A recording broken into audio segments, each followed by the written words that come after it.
sa pagdating ni Antonio. Nagbalik na ang hari ng Pulong Diablo.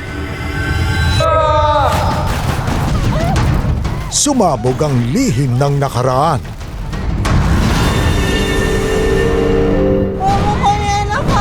Balang araw, babalik ako para bawiin ang anak ko. Wala na silbi ang batang niya. Kaya si Calvin, puputok na. May kapatid ka. Masaya ka na? Walang ibang pwedeng maging tagapagmana ng Golden Scorpion. Hindi ako! Basta mag-iingat ka, i-text mo ako ha. Love you, Nay. Love yan. Hanapin niyo yung Alma. Kukuhanin natin siya. Isarain ko ang buhay mo, Elias Guerrero. Matitikman na ang bagsik ng alakdan.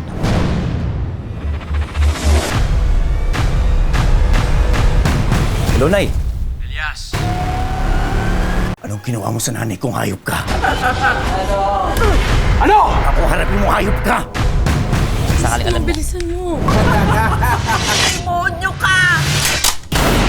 Ito na ang inaabangang pag-aarap ni na Calvin. Kunin ko sa kanya. Anak ko. Ako ang tatay mo, Calvin. Antayin mo na lang na pulis ang sumundo sa'yo dito. Halika nga. Aray! Wait up! Elias Guerrero! Siya si Black Rider! Hindi ko alam na meron pala tayong ganitong klaseng tauhan. At Elias.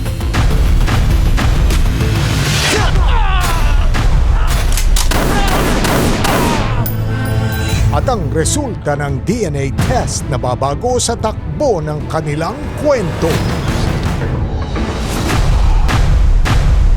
Sir, wag po! Sir! Masyado na marami napapahamak na dahil sindikato nila, Calvin. Gusto ko magdusa si Elias.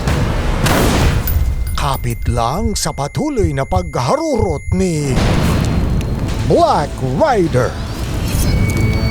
8 p.m. sa GMA Prime. Love yan.